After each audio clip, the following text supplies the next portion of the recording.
દાહોદ લોકસભાના પ્રથમપુર પ્રાથમિક શાળાના બૂથ પર પુનઃ મતદાનના સંકેત મતદાન મથકમાં કેટલાક મત અનધિકૃત રીતે પડ્યા હોવાનો જિલ્લા ચૂંટણી અધિકારીનો રિપોર્ટમાં ઉલ્લેખ.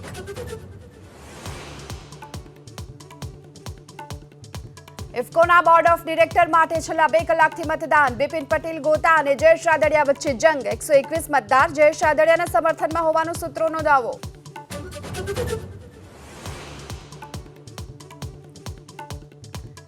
મહેસાણાના ઊંઝા નગરપાલિકાના સફાઈ કૌભાંડમાં હાઈકોર્ટે માંગ્યો અહેવાલ. પોલીસની તપાસથી કોર્ટ નાખુશ. 6 સપ્તાહમાં સમગ્ર અહેવાલ સોંપવા માટે હુકમ.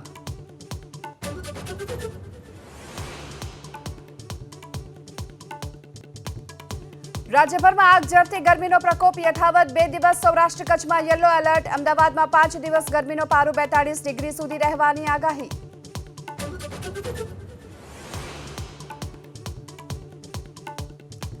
કારોબારી સપ્તાહના ચોથા દિવસે ભારતીય શેર માર્કેટમાં કડાકો. 500 પોઈન્ટના ઘટાડા સાથે સેન્સેક્સ 72,940ની સપાટી પર. નિફ્ટીમાં 170 પોઈન્ટનો ઘટાડો.